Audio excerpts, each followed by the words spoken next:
Welcome to this month's update through Hotel SA. You're familiar with Anna Moeller, of course, our Deputy CEO and soon-to-be CEO of the association, and myself, Ian Horne, as the CEO.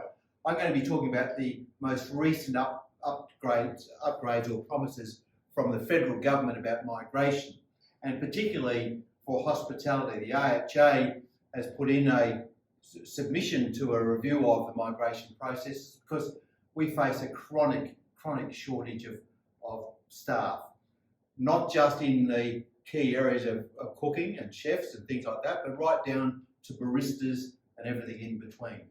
One of the major problems with COVID is because we lost so many people who left the country and they haven't come back. And the AHA advocated strongly with the federal government that we need to make the migration system significantly easier. They've undertaken to do that. There's some adjustments. They've adjusted the temporary skilled migration income threshold. They've moved that up, but they've moved it up to around $70,000, which is much less than what the union movement were asking for at $90,000, and reflects the reality of what it costs at that top range, particularly for cooks. But generally speaking, we welcome the promise, the indications of a speeding up of the transition, make it easier for people to come to Australia, to work in Australia, and even end up with some permanent residency status or citizenship. And that's where we're up to at the moment. Now, Anna, over to you. Well, I actually thought that you were going to talk a little bit about all of the events and things that we had on recently as well. So we've had the Live Golf, we've had the Gather Round, we've had Tasting Australia.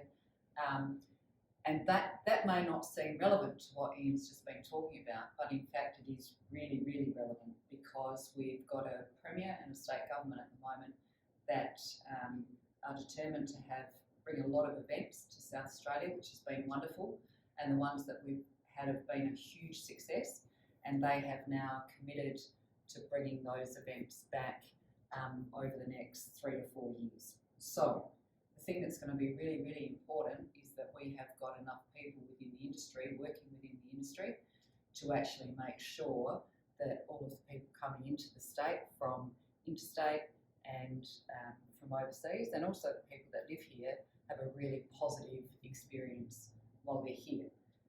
That's going to mean that the skills shortage issue is even more critical, and we need to start working on that now. So in addition to the changes to the income threshold, which most of you would know as the TSMIT, there are also some other things going on in the background in relation to funding for skills, and we have been actively working with a number of other organisations and collaborating with them to try and access some of that funding from state government, so state government funding. And that will address things in terms of recruitment, both domestically but also from overseas, for skilled workers in the industry, such as cooks and chefs. We're also developing a relationship with quite a significant college here that traditionally has supplied the restaurant sector, but is now looking at moving into training staff for the hotel sector in particular. We're working with Adelaide University in terms of students that aren't interested in studying to be a chef or a cook. They want to become a dentist or a lawyer or something like that, but they also want to work part-time. So we're looking at getting a flow of workers from them. So there's a whole heap of things going on in the background in that space at the moment, which is really positive, but also really necessary.